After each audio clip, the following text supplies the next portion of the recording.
Oke, assalamualaikum guys, jumpa lagi sama Aufa. Kita akan ngelanjutin pembahasan kita. Kalau kita udah belajar kemarin ya tentang apa itu ilmu fisika, kemudian eh, kenapa kita harus belajar fisika dan ruang lingkup fisika. Hari ini kita akan ngebahas tentang kegunaan fisika di kehidupan sehari-hari. Nah, kegunaannya fisika tentu saja banyak gitu ya. Cuma di sini ya, fisika itu adalah ilmu dasar pengetahuan. Nah, untuk ilmu dasar ini bagaimana bisa menjadi sesuatu di kehidupan, butuh ilmu-ilmu lain jelas ya. Contohnya adalah ilmu teknik. Nah, jadi fisika itu hanya dasarnya. Untuk mengembangkannya ya kita butuh ilmu lain yang bisa kita gunakan akhirnya terrealisasi di kehidupan sehari-hari. Kita akan ngebahas satu persatu. Let's check it out ya. Physics time. Yang pertama adalah bidang kedokteran. Nah, biasanya kita sebut dengan medical physics atau fisika medis. Jadi, medical physics itu adalah ilmu yang menggabungkan antara ilmu fisika dengan ilmu kedokteran atau keterkaitannya, seperti itu ya.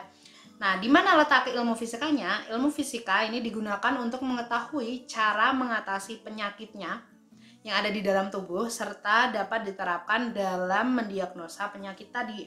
Nah, alat-alatnya apa aja sih? Jadi kebanyakan ilmu fisika dalam kedokteran itu direalisasikan dalam alat ya. Contohnya apa? Contohnya adalah kedokteran nuklir. Di sini kayak kita mau nyembuhin cancer itu kan kita ada radioterapi. Nah, itu butuh radiasi. Atau misalkan fracture gitu ya, maka kita butuh yang namanya Röntgen. Röntgen itu berbasis dari sinar X atau radiasi ya. Jadi itu ada di ilmu fisika. Kita pelajarin ilmu fisika, kemudian kita kembangkan dalam ilmu kedokteran seperti itu. Jadi hampir semua alat kedokteran itu berbasis ilmu fisika. Contohnya apa? Ada elektromiogram atau IMG, IMG gitu ya. Yang kedua adalah endoskopi, kemudian computerized tomography scan atau CT scan ya. Nah, itu tadi di bidang kedokteran. Yang selanjutnya adalah bidang pertanian ya. Fisika dalam bidang pertanian emang bisa gitu ya. Nah, di bidang pertanian ini salah duanya ya. Yang pertama itu adalah konsep radiasi. Jadi konsep radiasi ini digunakan untuk melawan serangan hama yang ada di tanaman. Oke. Yang kedua itu adalah konsep fluida. Jadi fluida tadi hukum-hukumnya ya dari Bapak Bernoulli mungkin gitu kan ya, digunakan dalam pengairan untuk tanaman-tanaman, mempermudah. Contohnya apa? Pompa atau yang semprotan, kalian pernah lihat kan ya semprotan kayak gini. Oke. Nah, itu juga untuk mempermudah dalam bidang fisika pertanian gitu maksudnya. Oke, selanjutnya adalah bidang transportasi. Nah, kalau kalian ngomongin transportasi jelas semuanya, hampir semuanya itu menggunakan ilmu fisika. Kalau kalian mainan sama anak teknik gitu ya, teknik mesin atau teknik, kan kalau di transportasi pasti butuh mesin ya, itu pasti anak teknik mesin harus tahu konsep, minimal konsep ya. Nggak bisa itu nggak apa-apa, yang penting tahu konsepnya bagaimana si mesin atau alat-alat itu bisa bekerja. Nah, ya. Yang pertama contohnya adalah pesawat. Dalam pesawat kita pasti butuh yang namanya konsep fluida dan hukum Bernoulli. Di sini pasti sangat-sangat berlaku gitu ya. Selanjutnya ada di mobil atau motor. Kalau mobil, nah kenapa sih bodi mobil harus kayak gitu ya, you know lah ya, lekukannya yang di atas, kenapa nggak kotak aja gitu langsung jalan, atau misalkan lingkaran gitu ya.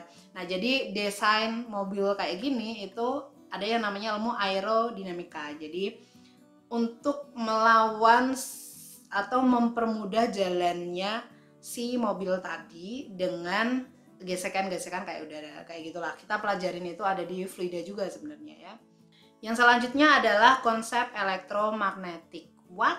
Elektromagnet? Nah, kalian pasti tahu kan, kereta api paling cepat di dunia ini ada di mana?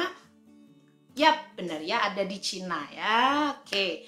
Di Cina itu ada yang namanya Shanghai Maglev. Itu dia bisa berkecepatan mencapai 267,8 mil per hours. Itu paling cepat ya di dunia ini. Nah, untuk membuat si kereta itu nggak mungkin pakai batu bara biasa. Dia menggunakan konsep elektromagnet, jadi tidak menyentuh bawah ya, tapi menggunakan konsep listrik magnet. Kalau kalian pengen tahu lebih lanjut konsepnya, silakan komen, nanti aku bisa bikin bahasan tentang bagaimana sih konsep si kereta api cepat itu ya. Yang selanjutnya adalah pada bidang industri. Jelas ya, di industri ini butuh banget yang namanya fisika. Contoh yang pertamanya adalah optika. Oke. Tanpa optika, kalian nggak akan bisa melihat saya. Kenapa? Karena layar HP atau yang aku buat ngerekam ini ya basis utamanya ilmunya adalah fisika, seperti itu. Kalian nonton televisi itu juga dari optika tadi. Nah, dari optika ini juga ada yang namanya fiber optik, atau itu adalah kabel yang digunakan untuk kalau alat-alat internet yang listrik yang untuk internet itu biasanya dia pakai fiber optik. Biar kecepatannya itu kecepatan cahaya. Jadi dia cepat ya, dia gunain pantulan cahaya untuk mengirimkan atau transverse data gitu ya. Nah, seperti itu. Nah, contoh lainnya adalah hampir semua industri. Bayangin, kalian bisa bayangkan dulu TV itu ukurannya segitu, sekarang TV itu udah flat gitu ya. Atau misalkan dulu yang bahan-bahan itu kita punya baja untuk membuat rumah misalkan, terus kita pengen menuju ke baja ringan. Jadi hampir semua orang atau industri itu berlomba-lomba untuk menuju suatu alat yang fungsinya sama tetapi dia semakin ringan. Nah, ini kita pelajarin dalam fisika material. Jadi kita belajar materi-materi yang bisa mempermudah kehidupan kita, seperti itu. Nah, yang lanjut adalah fisika dalam komunikasi gitu ya. Nah, dalam bidang komunikasi jelas yang pertama ada internet. Internet basisnya itu dari elektromagnet yang kita pelajarin dengan persamaan Maxwell. Nah, yang bidang selanjutnya adalah di energi. Kita punya di sini bapak yang sangat terkenal yaitu Faraday. Itu yang persamaannya itu kita manfaatkan dalam pembangkit listrik. Tanpa listrik kita gak punya energi, bener kan ye? Yang selanjutnya ada jelas pembangkit listrik berbasis nuklir gitu. Di beberapa negara ya, nuklir itu menjadi sahabatnya. Kenapa? Karena dengan nuklir itu tingkat energi atau yang kita dapatkan itu lebih banyak daripada kita gunain yang biasa ya, yang batu bara. Itu tadi pembahasan kita tentang kegunaan fisika dalam kehidupan sehari-hari. Jangan lupa tonton terus video di channel ini sehingga kita bisa belajar fisika lebih banyak. Oke, sampai jumpa di video-video selanjutnya. Assalamualaikum.